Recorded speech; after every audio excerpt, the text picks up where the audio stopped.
Porque não me envergonho do Evangelho de Cristo, pois é poder de Deus para a salvação de todo aquele que crê. Desperta Arapiraca.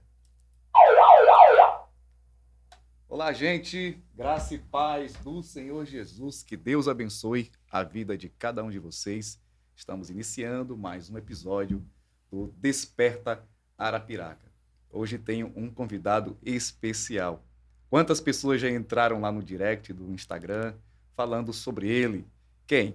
Meu querido amigo apóstolo Samuel Correia, que está aqui conosco para gravar esse episódio maravilhoso, onde nós iremos falar um pouco sobre o seu testemunho, seu chamado, como a obra está sendo feita lá em Campo Alegre, da nossa querida Igreja Apostólica Betel.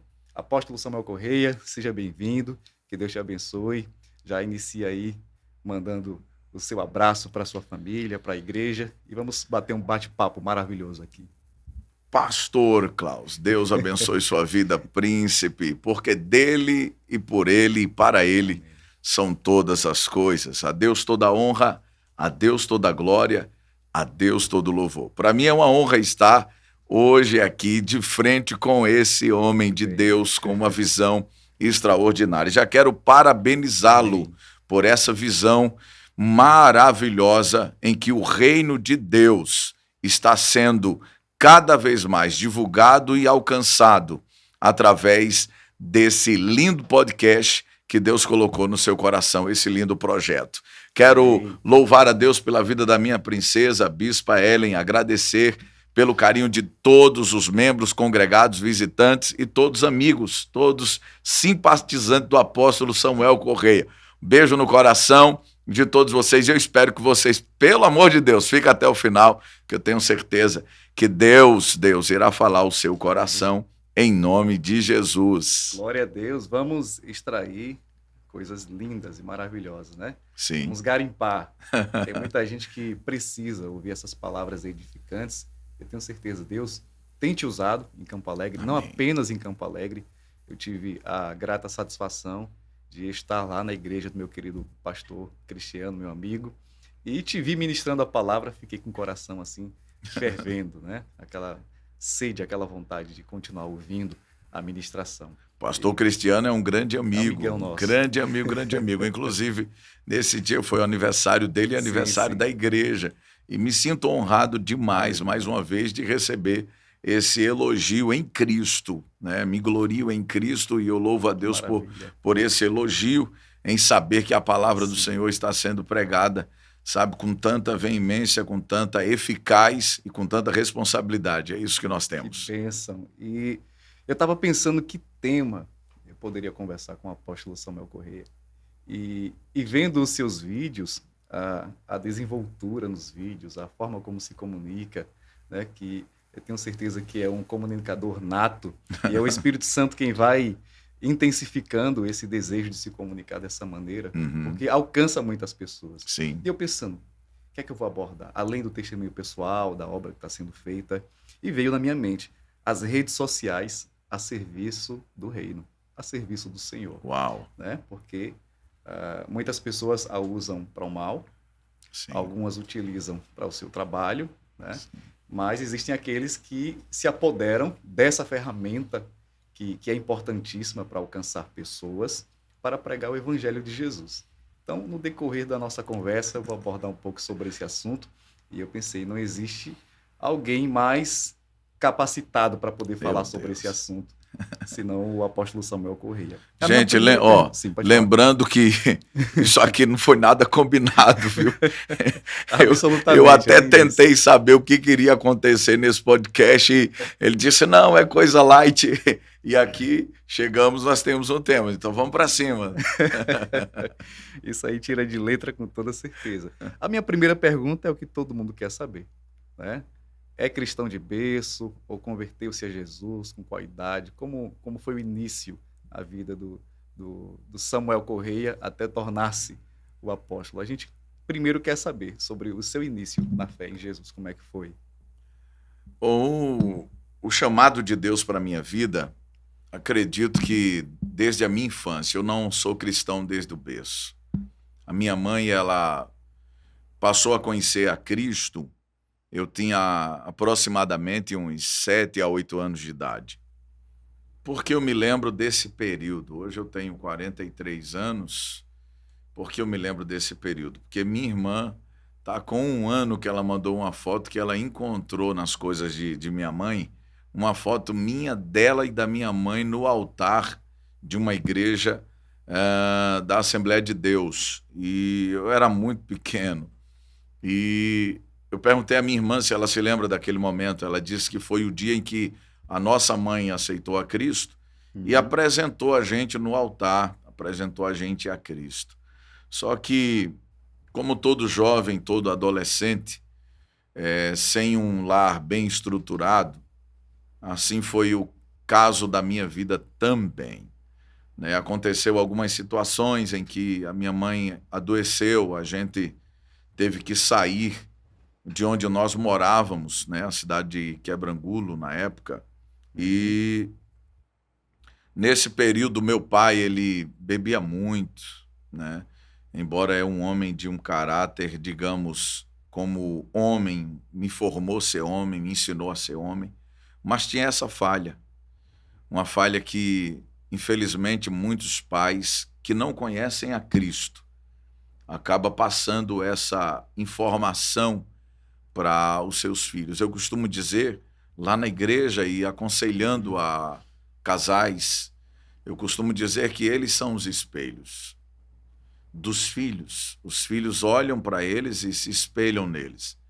Geralmente, a maioria dos filhos que vivem num lar como esse, raro consegue sair por uma porta de escape e não viver isso. E eu acabei vivendo muito cedo o meu primeiro copo de bebida, e aí passei a andar com pessoas negativas, pessoas ruins, e saí de vez da presença de Deus, ainda jovem, ainda adolescente. Fiz coisas que até o diabo duvida, como diz a história, não é? Sim. E passou-se o tempo, a minha mãe adoeceu na época, ficou com um problema de rins, os 2 rins dela parou, e aí uma busca constante em prol da cura. E aí a gente ia para o hospital, eu já não estava mais na igreja, ela já não estava indo também, mas sempre com muita fé em Deus. E algumas vezes eu escutava ela no quarto, orando e dizendo: Deus, eu quero ver o meu filho um dia ser pastor. Mesmo na pouca força dela, ela mantinha esse temor, né? Sim. Imaginava que esse dia ia chegar para você. Sim, hoje eu me lembro, né, claramente, eu me lembro dos momentos de oração dela, como se fosse agora, como se fosse hoje. Josefa da Silva Corrêa, uma mulher que pagou um alto preço por mim. Quero dizer às mamães que são evangélicas e não são evangélicas, que não desista do seu filho. Por mais que ele esteja distante de Deus, esteja distante do lar, esteja distante dos princípios de ensinamento que você hoje luta para ensinar, mas nunca desista do seu filho ou da sua filha, nunca desista. A minha mãe nunca desistiu de mim. Minha irmã vivia nas bandas, cantando, cantava com o Ivaldo Maceió, chegou a cantar com... Olha só. São quantos irmãos? Só eu e ela, só eu e a Daniela, Você. Daniela da Silva Corrêa, só nós dois. E ela vivia de um lado no mundo, eu vivia do outro, e a minha mãe nesse fogo cruzado, sempre clamando a Deus, pedindo a Deus, a mim, que levantasse eu como pastor e a minha irmã como levita. Olha só. Na casa do Senhor. Foram noites incansáveis. Até um certo dia, eu me encontrar numa situação muito caótica, sabe? Em que foi preciso eu pisar no freio, como diz a palavra de Deus, né? Que o evangelho ele é alcançado tanto aos hebreus quanto aos gentios, e eu, como um gentio bem desgarrado, bem longe, em uma parte de madrugada de 5 para 6 horas da manhã, quando 2 homens entrou na minha casa, colocaram a pistola na minha cabeça, um do lado, outro do outro, e a palavra era: vamos matar, é ele, nós temos que cumprir o que foi ordenado. E, assim, uma vida bem tenebrosa que eu vivia, por isso que a minha mãe, Isso era uma juventude entre os 20 anos aos 30? Nada, dos meus 13 para os 15 anos. Nossa, jovenzinho. Mas já era bem terrívelzinho, sabe? E aí, naquele momento ali, eu pedi misericórdia a Deus. E do nada um olhou para o outro e falou: isso aqui Criança, não é... independente da vida que estava vivendo, tinha aquele sentimento de criança ainda, né? Uhum. Jovenzinho, pequeno. E aí veio aquela linha de pensamento na hora de orar, falar com Deus, né? Porque a gente, muitas das vezes, só se lembra de Deus quando está na pior. E foi quando um olhou para o outro e disse assim: rapaz, não é o negão, não. Esse aqui é outro cara. E aí saíram, foram embora, e ali eu decidi: hoje eu vou para a igreja, hoje eu volto para Cristo, hoje eu volto para o Senhor. E voltei para Cristo, me firmei até hoje, para a honra e a glória do Senhor Jesus. Sendo que, quando eu voltei para Cristo, passou-se alguns anos, né? Quando eu estava com os meus 16 anos, eu fiz a minha primeira viagem para pregar fora, lá em São Paulo, já sendo evangelista. E aí, quando eu cheguei em São Paulo... rápido, né? Não, desde o momento que chegou na igreja. O chamado de Deus foi muito rápido, né? Eu me converti, na verdade, quando eu voltei para Cristo, foi na Assembleia de Deus de Madureira. Lá em Quebrangulo? Não, em Maceió. Na Assembleia de Deus de Madureira, depois da Assembleia de Deus de Madureira, que sendo a mesma Madureira, né? A Assembleia de Deus de Perus, onde eu tenho uma imensa gratidão a Deus pela vida do doutor Elias Cardoso, meu pastor, bastante conhecido, mentor, um homem que tenho respeito e que carrego dele, legados dele, carrego até hoje frases, ensinamento. Aquele homem é um grande homem de Deus, não tenho dúvida. E lá a gente saímos do Ministério Perus. Depois, quando eu vim morar aqui em Maceió de volta, passei a congregar com um amigo na Igreja Batista Renovada, e depois o Senhor nos deu uma direção, que é o que nós vamos falar daqui a pouco. Muito bem. Nessa visão. Então, quando eu estava em São Paulo, estava pregando no altar, e eu recebi uma ligação da minha tia. Foi a noite mais terrível da minha vida. Eu estava ministrando e o celular tocando do meu lado, e eu não atendi, pois estava ministrando, mas eu sabia que era alguma notícia negativa, porque meu coração, o Espírito apertou, testificava, né? O Espírito testificava que tinha algo ali que não estava legal. E quando eu recebi aquela ligação, depois, né, eu retornei, que a minha tia retornou novamente para mim. Ela disse que a minha mãe tinha falecido, e foi uma das noites sombrias para mim. Você estava só em São Paulo? Eu tinha ido acompanhado. Estava só, tinha ido para ministrar. Tinha ido ministrar na igreja, só não me recordo o nome da igreja agora, faz tanto tempo. Na capital. Mas eu sei que foi no Parque Imperial, perto de Barueri, perto de Osasco. Sim. E aquela noite foi uma noite muito tenebrosa. Imagina, foi uma noite muito, para um jovem, muito terrível, muito terrível. Mas... ainda tinha mais agenda outros dias? Ou já ia voltar? Eu tive que retornar. Tinha mais agenda, eu tive que retornar. Terrível. Mas eu glorifico a Deus que a oração dela foi atendida, né? Porque ela me viu ser pastor, né? Ela me viu ser pastor, ela me viu ser consagrado. O processo do meu crescimento no ministério, ele foi muito rápido, muito rápido. Eu tanto passei pelo auxiliar como diaconato, presbitério, evangelista, e passei a ser pastor. Depois de muitos anos, nós passamos para o processo de apostolado, né? Apóstolo, quando você voltou para a igreja, né, Foi lá em Quebrangulo ou já tinha mudado para Foi em Maceió. Maceió? Foi em Maceió. E como foi a recepção na igreja? Porque não sei se as pessoas te conheciam na Não, sua não me juventude, conhecia. mas abraçaram, receberam bem e te deram um norte para um crescimento dentro da obra, ou ainda enfrentou alguns desafios na juventude para se manter na presença de Deus? Pastorzão, aconteceu as duas coisas, né? Primeiro, o auxílio dos irmãos. Eu tenho a irmã Maria José, na época ela era a líder dos novos convertidos, lá no bairro Avenida Rotary, né? Que foi justamente na Assembleia de Deus de lá, onde eu me converti na época. E ela me deu um auxílio muito grande, sempre estava mandando mensagens, digamos assim, cartinhas, ela mandava cartinhas, palavras para mim. Quando eu chegava na igreja, ela me dava versículos para mim estudar, ela me dava palavras. Ela tinha um grupo aproximadamente de 16 a 17 novos convertidos que ela assistia, né? E isso eu vi uma alta importância, né? Naquele momento, para mim, Perseverou, né? foi maravilhoso. Porém, tem a seguinte questão: eu também quis, eu também fui buscar, Exato. né?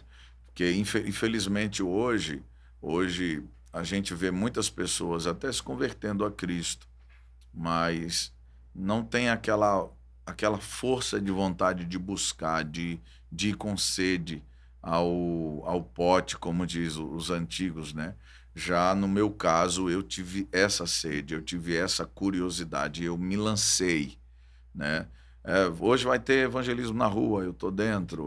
Hoje vai Essa ter... foi a chama do ser escolhido, né? Sim. Muitos chamados, e aquele que é escolhido, ele quer algo a mais. Ele não fica só no pedir, ele avança para o buscar até chegar no bater. Uau! Encontrar. Sim, Maravilha. concordo. Ótima colocação. Buscou intimidade. Então eu não hesitava, né? Tem círculo de oração, tô lá. Tem evangelismo, tô lá. Hoje nós temos concentração, tô carregando as caixas, tô carregando as cadeiras. E eu tava sempre em todos os trabalhos. Eu não deixava um trabalho, a não ser quando era proibido. Não, hoje aqui é só para os obreiros. O senhor não pode estar. Você não pode vir. Sim. Mas ainda assim eu tentava. Ainda eu posso ficava pelo menos. Na porta aqui, Eu ó, posso na pelo brechinha. Era isso que eu fazia. Eu posso pelo menos ficar na porta, eu posso pelo menos ficar olhando os carros lá fora. Não tem Sim. problema. Eu sempre estava buscando ser prestativo, né? O servo bom e fiel, ele faz além do que se manda. Mas eu acredito que era de fato que o senhor acabou de fazer essa colocação, que o chamado já ardia em ser servo, porque tem muita gente que acha que ser pastor está sempre lá em cima no pedestal, de boa, dando ordem, mas pastor é o servo dos servos. O eterno diácono, né? Porque eu vejo, apóstolo, muita gente dizer o seguinte: foi chamado para certo departamento ou para certa função na igreja. Tinha um moço que eu tive contato com ele, que ele gostava muito de pregar. E eu, para que pudesse cuidar dele como um bom obreiro, não, vamos ficar aqui na portaria, vamos comigo não sei aonde e tal. Aí ele começou a se irritar com essa demora, entre aspas. Disse: pastor, o meu chamado é para pregar. Eu olhei para ele e disse: olha, eu sou pastor na igreja, né? Sim. Eu não prego todas as vezes que eu quero, na própria igreja que eu sou pastor, mesmo com vontade. Por quê? Porque eu preciso dar oportunidades, porque eu preciso ver os outros desenvolverem. Ou seja, na igreja que eu pastoreio, eu não prego todas as vezes que quero. Então, meu amigo, para você chegar a cumprir com maestria isso que Deus colocou em seu coração, você precisa ter histórico. E você precisa passar por todas essas etapas aqui, para quando você chegar nesse momento, você não vender o seu chamado em qualquer esquina. Aí ele parou, pensou: pastor, eu pensei que meu chamado era só esse, por isso que eu estava querendo que acontecesse logo. E muita gente pensa assim: não, meu chamado só foi para cantar, só foi para isso, para aquilo, e não quer experimentar as etapas da vida ministerial. E como aconteceu contigo? Passou por todas elas, né? E atendendo... Sabe o que é porta, o que é limpar, o que é... Sei até hoje. Pois é. Sei até hoje. Continua, né? Sei até Sendo hoje. necessário. Eu tanto delego um pedido, uma ordem, quanto eu também faço. Eu costumo dizer que pastor, pelo menos no meu caso, e o senhor, a gente conversando na sua chegada, eu estava na igreja, ajeitando telhado com a galera lá o dia todo hoje. E eu digo lá para o pessoal, ser pastor é ser encanador, ser pedreiro, ser eletricista, ser faxineiro, limpador de banheiro, psicólogo vigilante. Vigilante, tudo isso. Meu Deus. Porém, pegando um pouco desse fio que nós começamos a falar sobre chamado, existem muitas pessoas que acabam recebendo uma palavra profética, uma revelação, tem uma revelação, ou alguém já olha e chama por um nome, e aí acha que já tem que ser, né? E geralmente os pregadores usam muito a passagem de Davi, quando foi ungido a rei, mas não exerceu o cargo, não exerceu a função de rei, até porque já tinha um rei no trono, e ele voltou para cuidar de ovelhas, ele voltou a trabalhar na área suja novamente.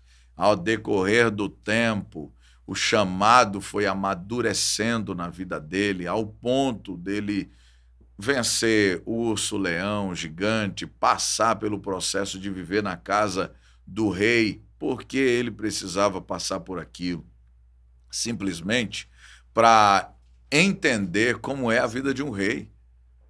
Deus, ele faz todo esse processo de etapa na vida do ser humano, porque tem gente que quer avançar o processo e chegar a galgar uma posição que até foi chamado para aquilo, mas não é o tempo. Por exemplo, Moisés já estava no projeto de Deus, Moisés já estava dentro da visão de Deus, Moisés estava no mapa de Deus, Moisés estava sendo apontado por Deus desde que nasceu. Em meio a uma crise, Faraó manda matar todas as crianças, sendo homem, recém-nascidos ou que estava amamentando, enfim, matar, dar ordem para as parteiras matar os meninos hebreus. Moisés está naquele meio, no meio de um decreto de morte.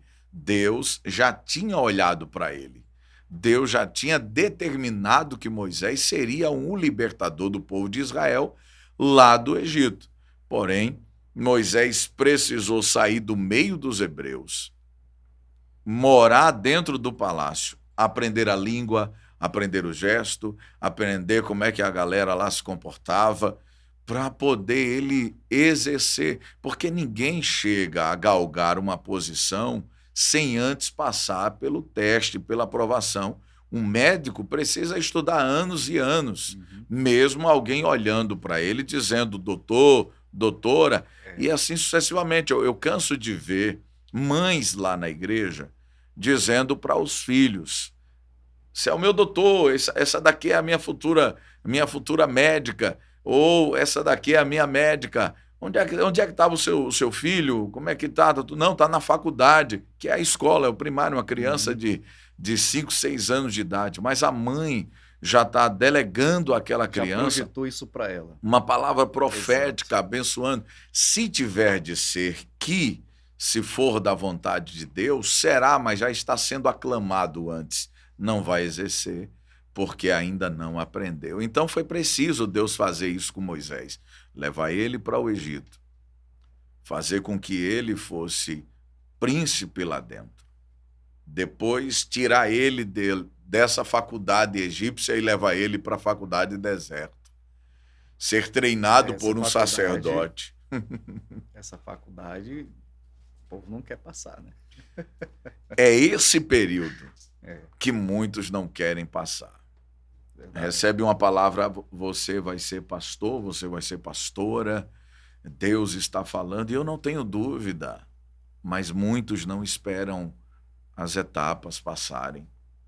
Já sobem logo de nível, já sobem logo por si próprios, se nomina, se unge. Não querem passar o processo exato, mas aceitam as propostas que vêm até eles, né? Sim, sim. Aí chega no tempo errado. Se você não consegue ser um bom discípulo, um bom servo, nunca vai conseguir ser um bom mentor, um bom líder. Sempre vai passar por muitas e muitas dificuldades, principalmente até rebeliões, problemas. Não que rebeliões não venham a acontecer na igreja de homens e de mulheres que têm chamado de Deus. Acontece. Mas isso aí é um acaso de pessoas que já têm a raiz da rebelião. Mas no Exato. caso E de... muitas vezes é até necessário para que os justos se manifestem, né? Sim, sim. Então, acontece. Você defende a justiça, a verdade, aquele que naturalmente já não quer, ele vai se revoltar. Verdade. Miriam falando de Moisés, Corá, Datã, Abirão, por aí vai. Então Moisés passou por esse processo para poder exercer e ser. E está onde Deus colocou ele. Depois Deus leva ele para o Egito. E lá acontece todo o comando de Deus, que o homem volta com mais de 2 milhões de pessoas. É gente demais. O cara Pois é. pastorear um monte de gente Aprendeu, né? daquele. Passou direitinho pela Muito prova, viu? Passou direitinho pelo processo para ser um líder. Então eu passei pelo processo e confesso, hoje, falando aqui, é se lembrar, mas eu sei o quanto era difícil. Às vezes saía de casa, almoçava meio-dia, como diácono, almoçava meio-dia, 1h da tarde eu estava na igreja, e geralmente as concentrações que o pastor gostava de fazer, o meu pastor gostava de fazer, era no Novo Mundo. A gente tinha que atravessar a grota com carrinho, com um monte de caixa, com cadeira, eu e mais 2, 3 jovens e obreiro. Isso eram os cultos nas ruas. Nas ruas. Hoje, falando aqui, tá ficando escasso, é muito né, fácil, muito fácil. E eu sei o processo difícil que é até hoje de formar até discípulo. Hoje, para você formar discípulo é muito difícil. Já era, hoje está mais.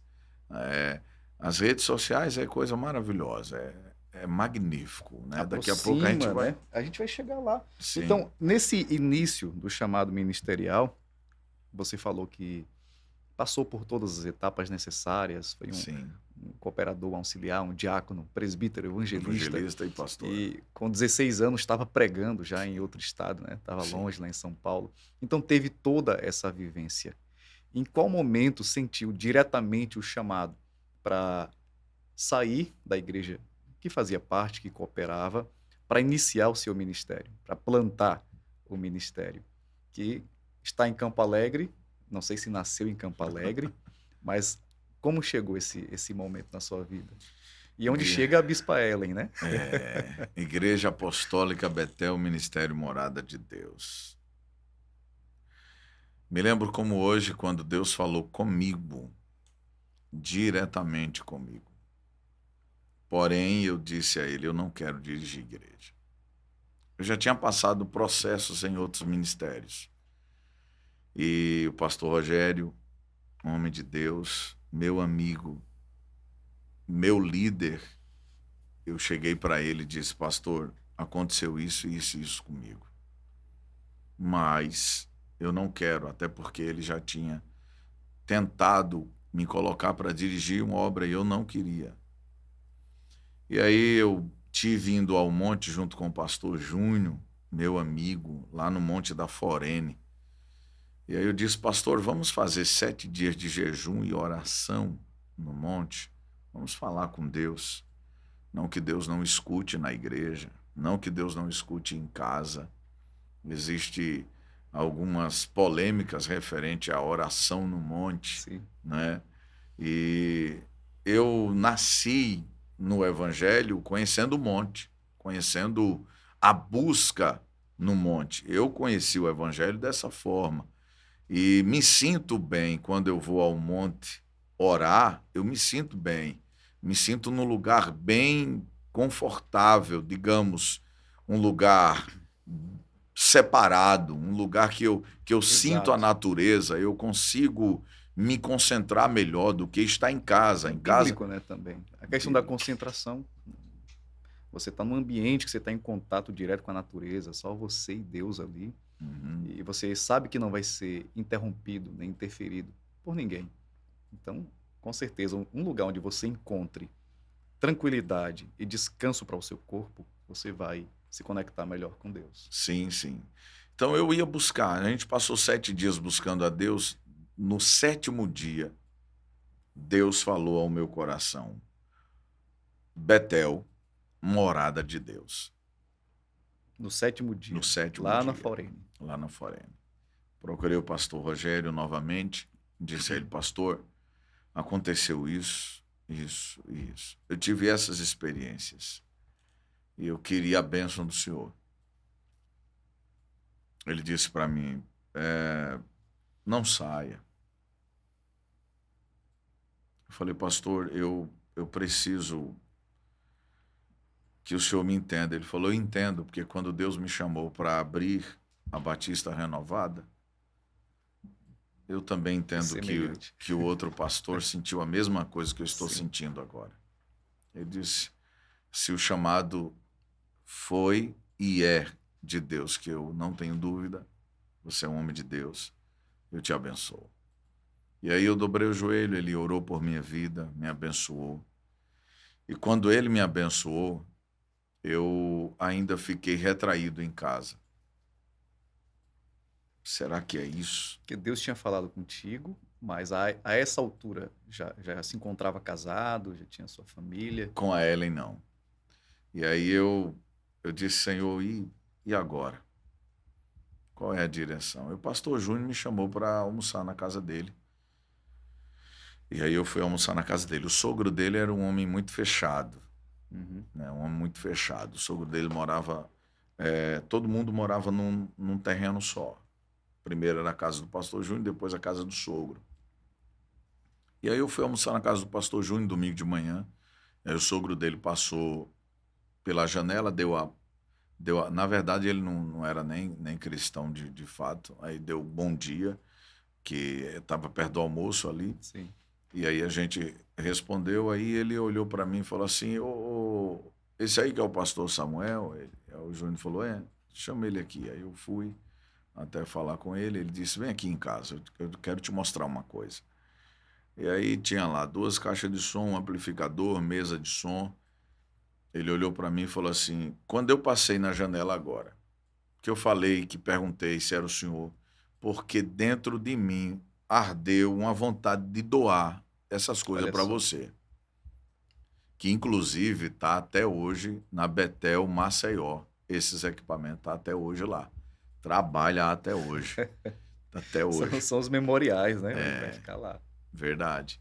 E o púlpito que eu iniciei tá lá em Ana Dias, na Betel de Ana Dias. Tá lá, porém não está em exercício, já está um pouco aposentado. Tá lá. Mas as raízes, o início das raízes, eu tenho todas É as memória memórias. viva, né? Viva. E aí naquele momento eu perguntei a ele, né? Mas como foi que você sentiu isso? Ele falou: rapaz, e veio aquele desejo. Aí o Júnior olhou para mim e falou assim, bateu na minha costas e falou assim: eu já pedi para ele me vender e ele não me vendeu. Tá vendo? Vender. Vender. Eu queria esse som, Sim. mas ele não me vendeu. É muito de Deus isso. Peguei o som, coloquei no carro e fui para casa. Quando aconteceu esse episódio, durante a semana, numa quarta-feira, ainda naquela semana, eu recebi uma ligação de um outro amigo pastor. Falou: ô, pastor Samuel, o senhor tá onde? Eu falei: cara, eu tô em casa agora. Aí ele disse: eu tô aqui na Carajás e o Espírito Santo falou para mim: compra 10 cadeiras e dá pro Samuel. Não sei o que é que tu vai fazer com essas cadeiras. Se tu vai doar para a igreja que tu tá congregando, se tu vai fazer alguma coisa, eu não sei. Aí eu comecei a chorar do outro lado, porque era justamente o início de uma grande obra. E aí nós abrimos a Betel Maceió, hoje está lá no Peixoto, a sede, que é em Campo Alegre hoje. É outra história, outro episódio. Foi que ano, né? isso, pastor? Lá em Maceió? Não, rapaz, eu acredito que eu tenho lá no estatuto tudo legalizadozinho, em 2012 para 2014, por aí. ou seja, faz um tempão já. E aí, quando eu cheguei lá no Betel Maceió, que hoje é Betel Maceió no Peixoto, a gente deixamos lá e aí abrimos uma obra na garagem da Bispa Ellen. Foi quando a gente nos conhecemos, foi quando a gente começamos a namorar, foi Olha quando só. a gente noivamos, foi quando a gente casamos. E aí eu vim conhecer o meu cunhado aqui em Campo Alegre. Quando eu o conheci, o Espírito Santo falou comigo: aqui Vai ser aqui. merece uma casa de oração. E aí eu encontrei uma borracharia que era Foi o segundo lugar. Saiu de Maceió, segundo lugar. aí foi para Segundo Campo lugar. Alegre. Lá em Maceió a obra estava, digamos assim, praticamente um bebê que é até hoje, né? A todo dia nós recomeçamos, eu penso dessa forma. Mas, na época, Maceió era a sede, mas ainda tinha poucas pessoas. Nós tínhamos de 15 a 20 pessoas trabalhando ali, sofrendo ali. Passamos de um prédio, da garagem para um prédio, de um prédio para outro prédio, de outro prédio para outro prédio, mas sempre sonhando grande. Hoje, se for em Betel Maceió, você vai ficar maravilhado. Tem umas fotos até hoje, do antes e do depois de tudo, né? Hoje, Betel Maceió é uma igreja de grande referência no bairro de Jacintinho, no Peixoto, uma igreja de primeiro andar, ar-condicionado, galeria, sala pastoral, sala para crianças. Hoje nós estamos trabalhando para fazer um tanque de batismo no altar, enfim.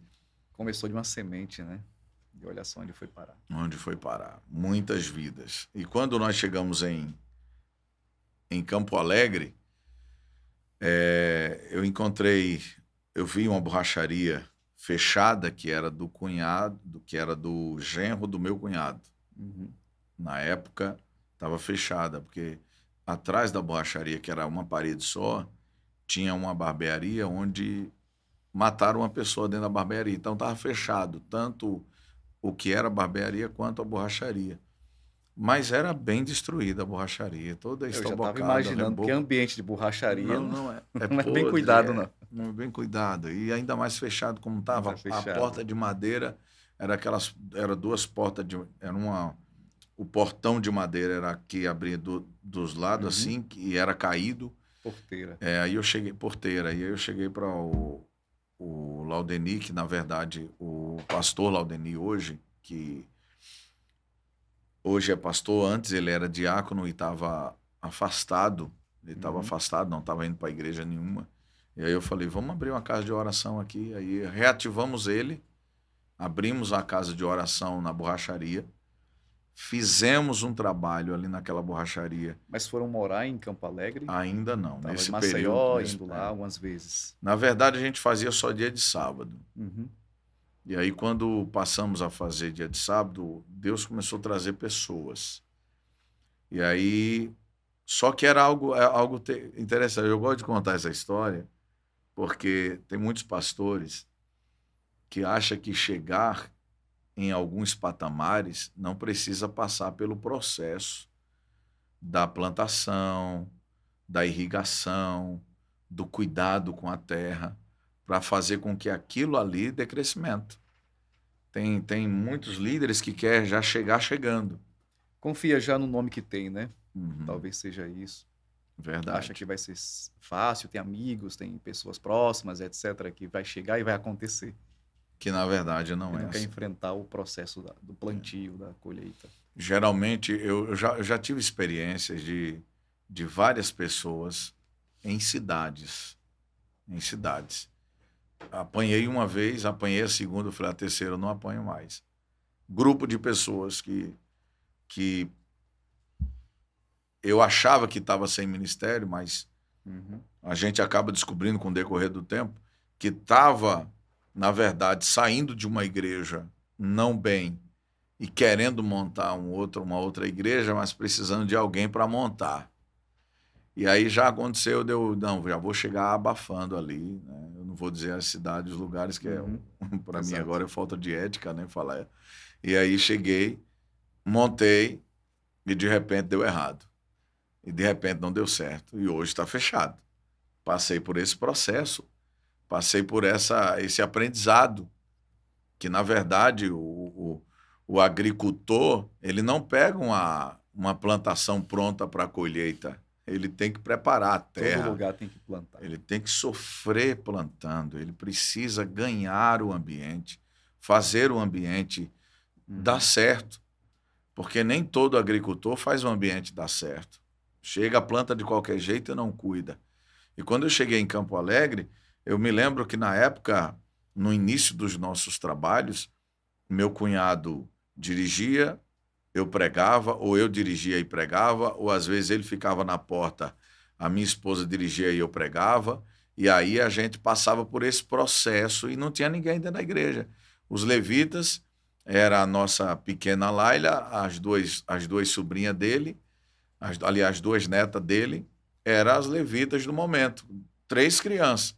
Isso tinha todas as atividades de Maceió, da igreja, e reservava o sábado para poder fazer esse trabalho. Para fazer em Campo Alegre. O sábado, lá em Maceió era quarta e sexta, sábado, Campo Alegre.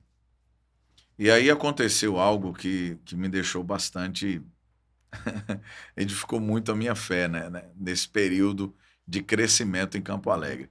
De esquina tem um bar que está lá até hoje, e aí umas mulheres beber e dançar lá, e os homens iam também. E acontecia que na hora do culto, não tinha ninguém na igreja, só eu e a family. Não tinha ninguém. Acontecia do cara chegar lá embriagado, aí dizia, já chegou a hora de dar o dinheiro? E justamente nas vezes que... E era sempre o mesmo cara. Justamente nas vezes que ele ia. Era justamente os dias que eu não tinha combustível para voltar. E como teria? Com 4, 5 pessoas da mesma família dentro da igreja, enfim. Aí começou... E é como às vezes acontece, o pai sai com a família para a igreja, né? Ó, esse aqui é a sua oferta, essa é a sua... Ou seja, sai tudo dele. Já fiz e ainda faço muito isso. Então, Deus começou a gerar uma curiosidade no povo. O hospital é até hoje, né, por trás desse prédio, numa rua por trás desse prédio. Então as pessoas passavam na frente da igreja para ir para o hospital. E acontecia de que, antes de ir para o hospital, algumas pessoas paravam na igreja, culto rolando, e quem estava com a pessoa dizia, pede para o pastor orar aqui, pede para o pastor orar aqui. Já aí estava indo para o hospital mesmo, né? Já levava para o altar, orava, e a maioria das pessoas eram curadas e ficavam ali dentro. Já ficava no culto, já terminava o culto, nem ia para o hospital mais, já terminava o culto. Aconteceu alguns episódios que vinha algumas mulheres que estavam bebendo, vinha para a igreja, no meio do culto. Chegava lá, no meio do culto se manifestava. E acontecia da igreja estar vazia, e na frente da igreja aquela multidão de gente olhando a peleja do pastor agarrado com a mulher gritando. Sim. Já aconteceu da minha esposa... E os espectadores lá, só observando aqui. Aconteceu da minha esposa agarrar 2 e eu com uma expulsando na frente do altar. E a bispa agarrado com 2 endemoniadas, quase na porta. Então, a frente da igreja, do outro lado da rua, enchia. E aí eu olhava e dizia, Senhor, bota esse povo para dentro, traz esse povo. Só que esse era a estratégia de Deus, e eu não sabia, para atrair as pessoas para Betel. Quando isso aconteceu, o céu começou a libertar essas mulheres, começou a libertar pessoas. Pessoas começaram a frequentar a igreja. Da borracharia, eu tive que quebrar a parede para poder pegar o prédio da barbearia que estava fechado. Esticamos aí, e aí foi onde veio o primeiro desafio para o primeiro prédio maior, que na época a gente pagava 120 de aluguel, e o prédio maior do que esse era 750. E aí a gente não tinha. O povo, na época, eu fazia arrecadações de alimento em Maceió para doar para os irmãos em Campo Alegre. Foi uma época um período que a usina passou, que não pagava o salário todo aos trabalhadores.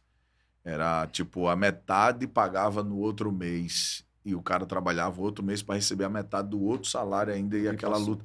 E aí eu cansei de atender famílias e famílias com cesta básicas, alimento, e foi onde fluiu o projeto Bom Samaritano, que a gente trabalha até hoje com esse projeto. Maravilha. Cooperando com pessoas que não têm condições. Sim, Os domésticos da fé. verdade. Então, cresceu. Passei por muitas dificuldades, né? Pessoas passavam na porta da igreja e diziam, mais um ladrão. Mais um, né? Olha o que o É, ladrão tá fazendo, meu Deus. essa igreja é fundo de quintal, é mais um fundo de quintal. E a gente passou por todas essas etapas em dificuldade, sendo malquisto, mal falado pelas pessoas, mas ao mesmo tempo aprendendo a amar. Aprendendo, e chegou um momento da minha vida que eu falei assim, Deus, por que o Senhor me trouxe para Campo Alegre? Por quê? E o Senhor não acredita. O Senhor não vai acreditar e ao mesmo tempo vai acreditar porque quem está falando sou eu. A minha mãe saiu dessa cidade e eu não sabia. Não sabia. Eu não sabia. Eu devo ter familiares lá até hoje, só não sei quem são. Olha só. Minha mãe saiu de lá com 13 anos de idade para trabalhar na casa de família em Maceió. Os pais dela eram de Campo Alegre. Quem veio me falar isso depois, muito tempo, a minha irmã. Eu falei, tu sabia de todas essas coisas e nunca falou para mim. Ela achou que era irrelevante, né, falar sobre isso. Sim, mas depois que Deus me levou para a cidade, acendeu a memória, né? Sim. Acendeu a lembrança. E aí ela começou a passar. Esse dia mesmo ela esteve lá em casa, ela disse, essa daqui era a rua que o nosso avô morava. Eu tinha uns 5 anos de idade quando manhã trouxe a gente, quando me trouxe para cá. Eu falei, meu Deus, aqui nessa rua? Só que, sabe, ainda meio que retraído, ainda não saí para procurar. E aí foi quando Deus falou para mim que ali era uma raiz que eu precisava, naquele lugar chamado Campo Alegre, minha raiz, embora eu nasci em Maceió, me criei em outra cidade, mas Campo Alegre se tornou a minha raiz e era a minha raiz, porque a minha mãe é a árvore dessa terra. Deus atendeu o clamor dela, né? Usa Sim. o meu filho consagrado ao Senhor, voltou para a terra dela. Eu acredito. Eu até acredito nessa oração que ela pode ter feito. Deus. Nunca vi por essa visão, por esse ângulo. Eu acredito que ela possa ter orado para que Deus se move com propósito, né? Para abençoar aquela terra. E aí eu confesso, eu olhava para Campo Alegre e tinha muita gente que dizia para mim assim, como é que você vai para Campo Alegre, uma cidade que está passando por dificuldade? Você vai sair da capital para uma cidade. E aí eu comecei a criar um bloqueio no meu coração. Foi quando um dia eu estava lá na Cruz das Almas, orando no monte que tinha lá, hoje estão fazendo um prédio, e Deus falou assim comigo, se você amar a cidade te ama. Se você amar o povo te ama. Mas se você rejeitar, o povo te rejeita. Se você rejeitar a cidade bota você para fora. Ela te rejeita. E foi isso que aconteceu. Quando eu cheguei em Campo Alegre, em um outro culto de sábado, eu fui logo cedo com a bispa, falei, vamos no monte ali. Os irmãos tinham limpado o ambiente no meio do matagal lá para a gente orar, e eu coloquei o nome do Monte do Mineiro, e aí a gente vai onde a gente faz alguns momentos de oração lá. E nesse lugar eu fiz uma loucura, tinha uma garrafinha com água, molhei o chão, peguei a terra, fiz lama, passei nos braços, mandei a bispa passar nos braços dela. É coisa de doido. Foi um direcionamento para o momento ali. E quando eu fiz aquilo ali, eu disse a ela, agora vamos dizer juntos, nós amamos Campo Alegre. Nós amamos essa terra faz parte do nosso corpo. E aí nós começamos a declarar, pastorzão, Deus fez coisas e tem feito coisas extraordinárias até hoje, para a honra e a glória do Senhor Jesus. E eu amo Campo Alegre. Eu amo aquele povo. Contrariou as expectativas do inimigo, né? Porque ele pensava, eu vou fazer com que ele rejeite a terra, para que, obviamente, o retorno aconteça, né? O povo rejeite ele. É como Deus te alertou, Deus te falou. Então, naquele momento da oração, você sentiu esse impulsionamento de fazer esse ato profético para que fosse externalizado, para que fosse colocado para fora. Então, aquele momento ali quebrou todo o jugo. Quebrou. E aconteceu. E, pastor, essa mudança, quando você precisou deixar alguém em Maceió, uma pessoa para continuar pastoreando, Sim. e veio ficar de vez em Campo Alegre, mudou-se para Campo Alegre. Como foi essa saída lá? Bom, essa mudança, ela foi uma mudança para mim e para a Bispa muito radical, até porque nós trabalhávamos e ganhávamos bem no período em que morávamos em Maceió. Então, morando em Maceió, vivendo num condomínio fechado, tranquilo, sabe? Entrávamos e saíamos, deixávamos e viajávamos sem problema nenhum. Ela ganhando um dinheiro bacana, eu ganhando meu dinheiro bacana, os dois trabalhando junto, crescendo juntos. E aí chegou o momento que Deus falou comigo: Samuel, você tem que largar o trabalho e ir para Campo Alegre. E aí eu cheguei para ela e falei: Bispa, eu preciso largar o trabalho, Deus falou comigo. Ela olhou para mim e disse: você larga, mas eu não. Falei: tá certo. Respirei fundo, falei: Senhor, é contigo, não é comigo. Eu até quero me mudar, mas não consigo ir. Já entreguei o trabalho. Entreguei o trabalho. E aí eu tenho uma amiga lá da churrascaria Carro de Boi, e a mãe dela, Dona Maria, sempre orava comigo. A gente, eu, ela e o Zé Carlos, que é o filho dela, sempre orávamos. Aí eu larguei o trabalho e aí pregando, viajando, enfim. E aí cheguei para a bispa um dia e falei assim: filha, eu estou vendo que você não vai largar o trabalho, eu vou conversar com Deus e vou procurar um trabalho também. Eu não posso ficar de cabeça para cima aqui porque o dinheiro que está saindo não está entrando. E aí vai acabar acabando e eu não quero ficar dependendo de você. E embora Deus cuida de mim, cuida da gente. E aí foi um dia que eu fui lá orar, na casa da irmã Maria. Eu tô lá orando, de repente chega o Zé Carlos, com uma melancia na mão. Ele olha para mim, aí diz assim: eu estava passando ali agora, e Deus disse: compre essa melancia e dê ao profeta Samuel. E diga para ele que se eu chamei ele para minha obra, eu cuido dele nos mínimos detalhes. Olha só. E aí as lágrimas veio no rosto. Sinal, né? Tem um detalhe aí. Nesse dia, eu tinha recebido uma proposta da empresa, se não me foge a memória, Ferreira, lá em Maceió. Ali, essa empresa ela fica perto do shopping, antigo shopping Guatemi, que é uma empresa de porteiro, e tinha sido me oferecido um posicionamento lá e eu ia fazer entrevista naquele dia, à tarde. Umas 4 para 5 horas era o horário que eu ia fazer a entrevista, já para pegar o fardamento para ir trabalhar no outro dia. E aí eu, dentro do carro, ouvi aquela mensagem, entrei no carro para ir embora. Na época eu tinha um Celta de 2 portas e eu fiquei orando ali. Quando eu estou chegando no G Barbosa, o Espírito Santo falou assim: ligue e diga que você já está empregado. Olha só. Eu falei: Deus, isso é muito louco aqui, Que Senhor. loucura. E aí eu liguei, falei: olha, eu já estou E você empregado. já tinha falado para a bispa que ia conseguir um Não, emprego? já tinha falado. E aí eu liguei para a pessoa, né?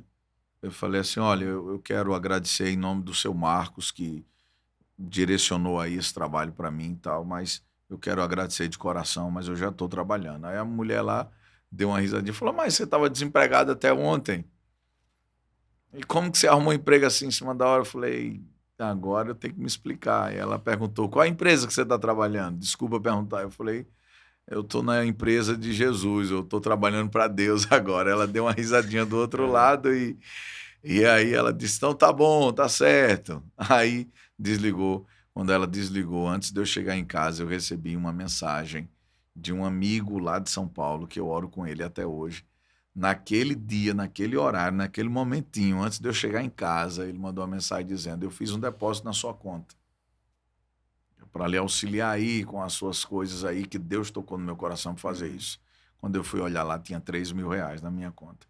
Foi quando o Espírito Santo falou para mim: você trabalha para mim, eu cuido de você. Cuide de almas, cuide de vidas. E aí eu contei essa história para a bispa, e ela, mesmo assim, ela disse: eu não largo o meu trabalho. Passou-se o tempo, Deus falou com ela. Deus disse a ela, olha, ela era uma das mais queridas no trabalho. E só ela contando esse testemunho, esse testemunho para ela e um testemunho forte para mim. Ela chegou e naquele momento o patrão dela chegou para ela e falou assim, Elisângela, você é uma das melhores funcionárias que nós temos aqui no estado de Alagoas. Você é uma funcionária exemplar. E aí encheu ela de elogio, né? Claro, o adversário tentando fazer com que o coração dela ficasse preso, para né? ela ficar em Maceió de vez. Verdade. E aí ela chegou para mim e falou assim, você não sabe que o coordenador geral falou comigo? Eu falei, nossa, que bacana. Ela falou, mas eu tenho um negócio para te falar. Eu falei, o quê? Deus falou assim, se você não largar o emprego, eu faço de tudo para que você saia de lá sem nada, sem direito a nada, para você aprender a obedecer a minha voz. É algo que a gente, humanamente olhando, a gente vai dizer, Deus é carrasco, mas não é. Quando Deus quer levar alguém para o chamado, o sofrimento vem. E aí entra o tal de Davi de novo aqui nessa história. Para ser rei, precisou ser expulso do palácio, sem querer, querendo, sair como fugitivo, porque o seu sogro queria matá-lo. Pois é. José, então, nem se fala.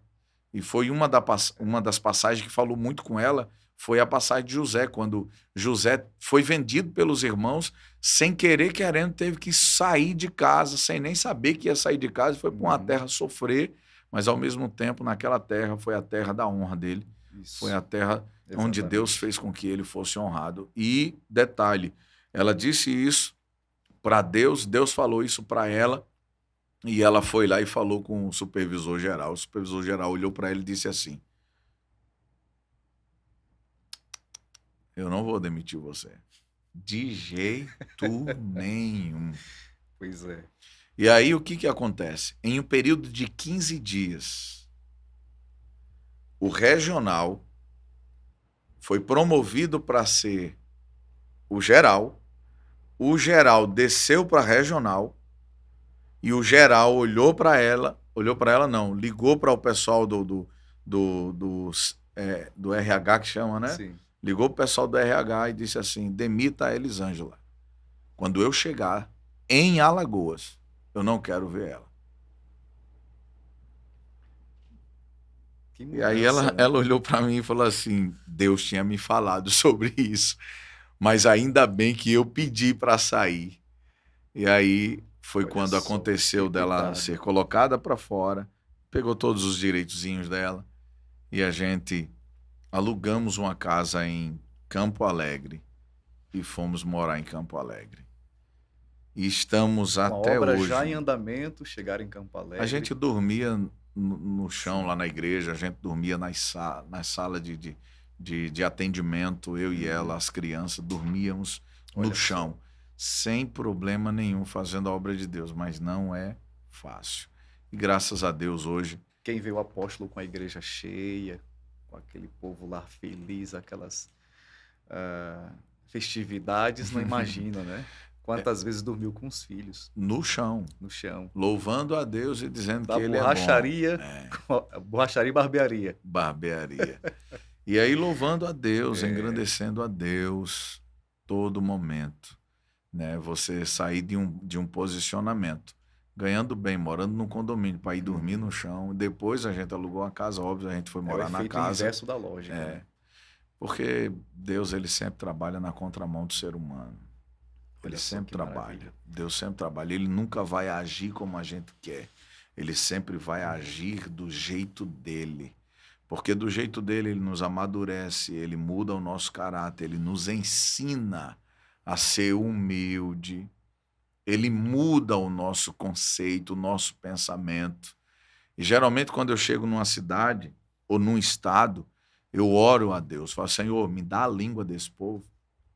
Me ensina. Essa percepção, sensibilidade. Eu sempre falo isso. Como é esse povo. Aí às vezes tem gente que diz assim, o senhor é baiano? Eu falei, não, sou não, oxente, eu tô aqui, tô lá, o senhor é de São Paulo, por quê? Porque eu puxo um pouco. Não, porque onde eu chego, eu peço para Deus me dar esse comando, porque eu aprendi isso com Deus. Né? Senhor, me dá, para que as pessoas entre na graça para que o Senhor me dê Elas graça se e as sintam à pessoas. vontade de ouvi-lo, né? Isso é maravilhoso.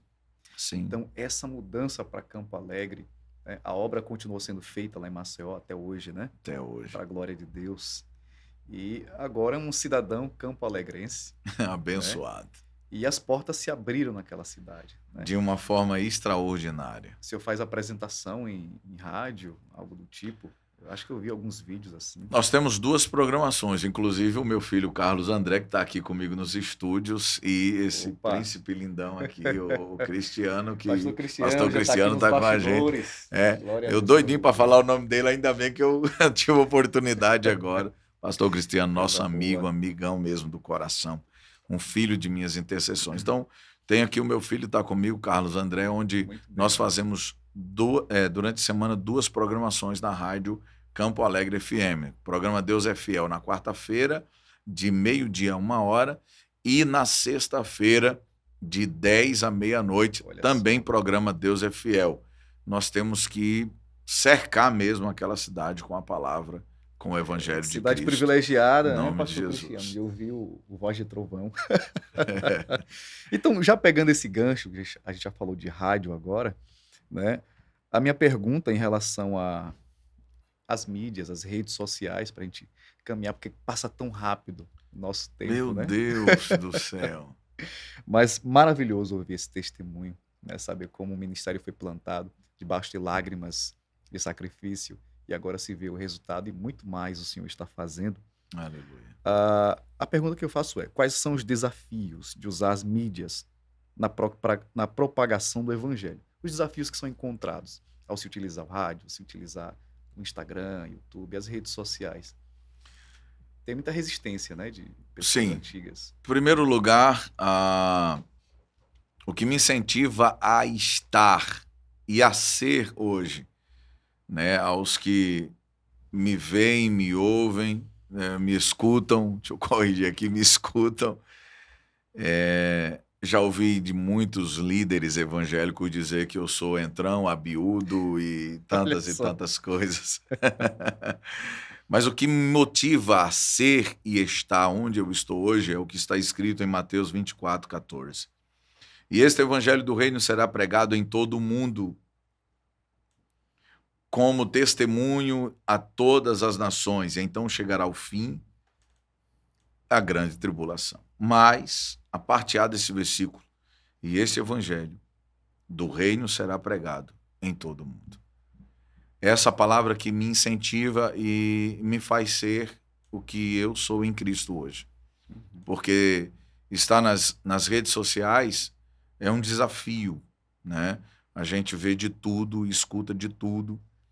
Porém, quando Cristo me chamou para esse campo, quando Cristo me colocou nesse campo de mídia, que hoje, por muitas pessoas ainda evangélicas, e tem pessoas não evangélicas também que comentam sobre as redes sociais, que é desnecessário, que isso não é bacana, que isso não Só é quer legal. ibope, só quer ser visto. Exatamente, exatamente. Como disse agora há pouco, pessoas que chegaram a comentar que eu sou entrão, que eu sou abiúdo, que eu sou isso, que eu sou aquilo, que eu sou para frente, mas enfim. Eu me lamento com esses comentários, porque quem tem visão de reino sabe que todo mecanismo, seja ele qual for, ele pode ser usado para falar de Jesus. Paulo, não me recordo agora o versículo e o livro, mas Paulo ele declara que ele muitas das vezes deu de louco para ganhar os loucos, de sábio para Eu ganhar já os quero abrir um sábios. parêntese, Sim, porque foi exatamente esse texto que eu separei para a gente ler. por No favor, decorrer, por favor. eu me deixei aqui ajude. separado 1 Coríntios, né? A gente ia abordar sobre esse assunto, eu achei muito pertinente. Sim, 1 Coríntios 9, verso 22 e 23, que eu separei, que diz assim: Fiz-me como fraco para os fracos, para ganhar os fracos. Fiz-me tudo para todos, para por todos os meios chegar a salvar alguns. E eu faço isso por causa do Evangelho, para ser também participante dele. aleluia. Glória a Aí a Deus. testificação. É top, top. Então eu tenho essa visão. Eu sou em Cristo. Na verdade, foi Cristo que me fez. Não fui eu de mim mesmo. Cristo me fez ser essa pessoa extrovertida, que consigo chegar nos lugares onde Cristo me faz com que as pessoas se simpatizem para comigo. E aí eu faço mídia de loja, eu faço mídia Olha só, ainda ajuda os de irmãos que estão não, nas suas de empresas, manicure, de cabeleireira. Esses dias estava na academia e eu falei, peraí, tem uma irmã que tem um negócio de roupa fitness, vamos fazer uma divulgação da roupa fitness da irmã. Só que tudo isso tem um propósito. Exato. Que as irmãs não sabiam, mas há um propósito. Porque quando eu faço com que as pessoas não vá na minha página me seguir, mas vá ver o que está acontecendo, são bombardeadas com a palavra, são bombardeadas com o evangelho, porque vem a curiosidade. Excelente. Ninguém nunca vai lá para ver quem é o Klaus, mas quando aperta o Klaus tem lá na página o nome da igreja. E, não, eu quero saber o que é isso aqui. E quando você pensa que não, aquela pessoa está lá na igreja. Aconteceu esses dias, a minha esposa chegou, a gente foi para academia juntos, a gente sempre vai juntos. Quando nós chegamos em casa, ela disse, pronto, agora a academia virou o ponto de atendimento. Eu falei, o que foi? Eu falei, aquela mulher veio me pedir oração, a outra veio me pedir não sei o quê, a outra veio me pedir um conselho. Eu falei, o que eu faço? Eu falei, dê conselho. Você fez a propaganda da academia, aí o pessoal foi ver a propaganda, apertou lá, apóstolo Samuel, foi ver o que ele fazia, de repente está lá, grande obra. É incrível que pareça, tem muita gente indo para a academia porque nós estamos indo. Porque a gente estamos indo lá e aí as pessoas vêm. Então, assim, hoje as redes sociais, pastorzão, hoje é o maior mecanismo que a gente pode usar para pregar o evangelho. Eu tenho pessoas que nos assistem, Estados Unidos, na Índia. Eu tenho pessoas que nos assistem, Santa Catarina. Eu tenho pessoas que nos assistem no Rio de Janeiro. Eu tenho pessoas que nos assistem no Rio Grande do Sul. Eu tenho pessoas que nos assistem em São Paulo. Eu tenho pessoas de Recife. Eu tenho pessoas da Paraíba. Eu tenho pessoas Minas Gerais. Eu tenho pessoas que se tornam discípulos. E cria vínculos, ligações, né? Sim. Para que possa estar servindo lá com eles. Sim. Isso é maravilhoso. Então, as redes sociais hoje é essencial para uma igreja. Quais são os perigos, pastor, do uso da rede social? Porque a gente vê muito esses canais de informes, né? Que falam sobre acontecimentos das igrejas, escândalos, pecados expostos, vídeos, esse tipo de coisa, e tem gerado muito debate, onde as pessoas têm se alimentado muito dessas coisas. E se isso tem sido positivo, por estar expondo o problema, né, na tentativa, entre aspas, de resolvê-lo, ou se tem sido um lado negativo das redes sociais. A Bíblia diz que quem tiver sujo, que se suje mais, quem tiver limpo, se limpe mais, né? A Bíblia também ela é bem clara que aquele que tiver de pé que se segure para que não caia. O apóstolo Paulo ele diz que a vida dele era uma carta, né? Um livro aberto. A nossa vida tem que ser assim. As redes sociais ela é perigosa, de fato. Hoje é um mecanismo para alcançar o evangelho, para fazer o evangelho ser alcançado por muitas pessoas, mas ao mesmo tempo vem um adversário da nossa alma, vem um adversário da nossa alma, que vem fazer com que o nosso pecado, com que o pecado das pessoas sejam expostas para a humanidade, para o mundo inteiro, para trazer vergonha. Quantas pessoas não se suicidam? Quantas pessoas não morrem? Não tiram a própria vida? Quantas pessoas estão em depressão hoje? Pastores, evangelistas, presbíteros, membros, congregados, pessoas que não são não evangélicas. Mas quantos estão em depressão hoje por causa de uma exposição às redes sociais? O perigo dela é essa exposição em que o diabo usa para poder denegrir a imagem das pessoas. Porque Cristo ensina para nós o perdão e a redenção. Mas existem muitas pessoas maldosas que pegam o nosso passado, que pegam a vida passada, que pegam pessoas que estão ali na igreja, que estão buscando a Deus uma mudança, sabe? Porque eu costumo dizer que a igreja é o pronto-socorro de Deus, é o hospital de Deus para curar a alma das pessoas, para libertar as pessoas. Óbvio que tem muita gente que se esconde por trás do evangelho. Isso aí é um caso à parte, onde no dia do julgamento prestará conta com Deus, mas as redes sociais, o perigo que há nela é esse perigo da exposição. E também eu tive uma experiência durante a pandemia que foi onde desencadeou esse mundo digital. A pandemia foi onde desencadeou as lives, né? geral. Quem não era conhecido passou a ser conhecido, quem não era visto passou a ser visto. E aí o que acontece? Com essa exposição, muitas pessoas que infelizmente não são do meio evangélico, que não conhecem verdadeiramente a Cristo e o perdão, se aproveita das falhas das pessoas para lançá-las e expô-las. Expor essas pessoas para o mundo inteiro, para que o mundo julgue, para que o mundo... Porque, na verdade, o evangelho é ensinado para nós que o evangelho é perdão, é amor, é igualdade, é respeito. É o maior servindo ao menor e é o menor servindo ao maior sucessivamente. Cristo iguala todo mundo. Só que nas redes sociais... É o tribunal da internet. É, né? O tribunal. Eu sinto vergonha. A gente estamos aqui em um bate-papo produtivo, passando para outros líderes a dificuldade de um crescimento, mas o sucesso quando se passa por ela.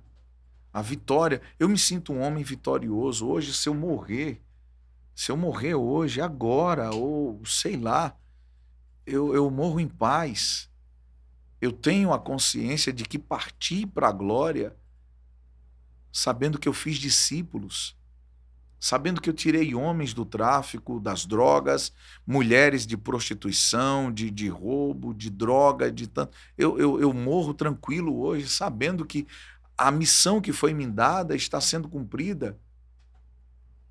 Mas, infelizmente, a gente vê no mundo digital muitos líderes indo para a internet discutir, bater papo, discussões por causa de uma linha de pensamento. Isso se resolve em uma escola de teologia, isso se resolve em uma sala de aula pastoral e não em uma exposição. E eu vejo membros, cantores e pregadores se expondo, me perdoe, me desculpe, pode ser até um desabafo isso, mas se expondo ao ridículo em querer ser, em querer saber mais. E eu digo sempre a todos os meus discípulos e pastores que estão ao meu redor, nós aprendemos todos os dias.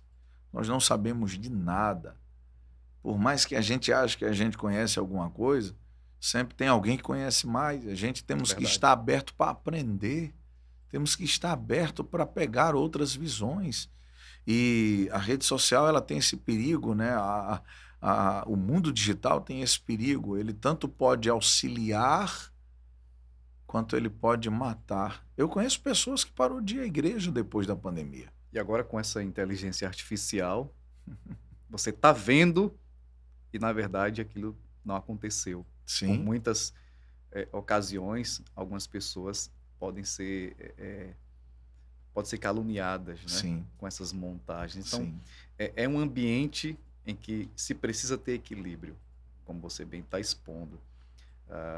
Uma criança, você não vai colocar uma faca na mão dela. Não. Vai esperar ela crescer para colocar a faca na mão dela, ela vai saber utilizar. Da mesma forma, a rede social. Tem que haver um preparo psicológico, espiritual, para se utilizar para o bem. Porque senão vai ser uma ferramenta de destruição. E muita gente se esconde nos comentários. Sim. Se esconde ali na rede social. Então, é extremamente necessário, apóstolo, essa exposição bíblica sobre o bom uso da rede social. E você tem feito isso com muita maestria, porque os seus vídeos, até mesmo a propaganda para uma empresa de um amigo, de uma amiga, de uma pessoa, isso faz com que pessoas não apenas visualizem a Sim. empresa, comprem lá, mas também vejam a obra que você faz quando Aleluia. você é marcado ali. Então é um bom exemplo do uso da rede social.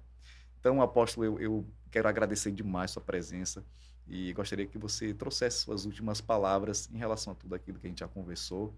E a igreja Betel, ela está em quais cidades? Campo Alegre? Campo Alegre, Junqueiro, Ana Dias e Maceió. Muito bem. Por enquanto. Estamos Daqui a pouco a gente estamos nos Estados Unidos, do Glória ladinho a do Deus T.D. por Jakes. isso. Eu admiro demais Glória a o T.D. Deus por Jakes. isso. Pastorzão, para finalizar, eu quero dizer para todos, homens e mulheres de Deus, que têm um trabalho magnífico, servindo a Cristo com amor, use as redes sociais com excelência, use com muito zelo. Teve pessoas de chegar a mim e dizer assim, tem pra que tá tirando foto, fazendo vídeo, mas são essas fotos e esses vídeos que geram a curiosidade em alguém, o desejo de ir. Esses dias eu recebi o esposo de uma diaconisa que ele nunca, mas nunca foi à igreja. Mas ele viu que Deus usou um homem de Deus lá na nossa igreja, o pastor Suédio Santana, meu amigo de São Paulo, usou, Deus utilizou dele lá, pessoas foram curadas. Ele viu pela rede social. E ele foi tomado por Deus em buscar a Deus.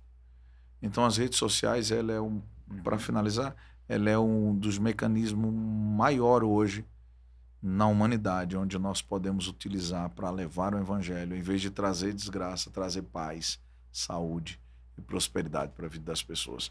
Pastorzão, eu quero agradecer pela honra de estar aqui. Que pena que já vamos acabar, rapaz, né? Tem um monte de coisa ainda para falar. Mas parte 2, parte 3. Oh, aleluia. Desperta Arapiraca, nasceu no coração de Deus. Parabéns. Amém. Quero agradecer de todo o meu coração pela vida do pastor Cristiano Tenório, esse cantor abençoado, onde Deus tem levado ele para levar o evangelho através da canção e também da palavra.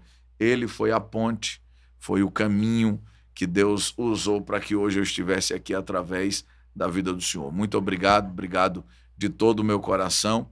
Como Amém. Iniciei, né, toda a honra e toda a glória seja dada a Ele, porque dele, por Ele, para Ele, Amém. São todas as coisas. Então, apóstolo Samuel Correia, Igreja Apostólica Betel, que maravilha recebê-lo aqui. Com certeza essas palavras, esse bate-papo vai edificar muita gente. E como término, em agradecimento a Deus, eu peço para que todos os meus convidados façam oração. Eu já quero, de antemão, agradecer de coração Aleluia. E dizer que estamos à disposição, tanto para servi-lo, como eu tenho certeza que o senhor vai aceitar um convite nosso, né, para ministrar. Aleluia, vamos embora. Glória a Deus. Nos eleve em oração e agradeço a Deus, pastor. Pai, nós te glorificamos, em nome de Jesus. Amém. A ti seja dado toda a honra e toda a glória. Glória Deus Jesus. de Abraão, Isaque e Jacó. Nós rendemos a ti toda a nossa gratidão. Obrigado pela vida do pastor Klaus, seu ministério, sua família.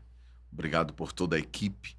E eu sei que daqui a pouco, Senhor, essa oração será ouvida e ministrada pela vida Amém, de outras Jesus. Pessoas. Glória a Deus. E que seja alcançado. E que haja cura, que haja libertação, que haja mudança de vida. Que vidas sejam transformadas pelo poder do teu nome, Jesus. Espírito Santo, meu amigo, fica com a gente. Aleluia. E obrigado por esse momento tão maravilhoso. Em nome de Jesus. Amém. Amém. Glória a Deus. Até o próximo episódio. Desperta Arapiraca.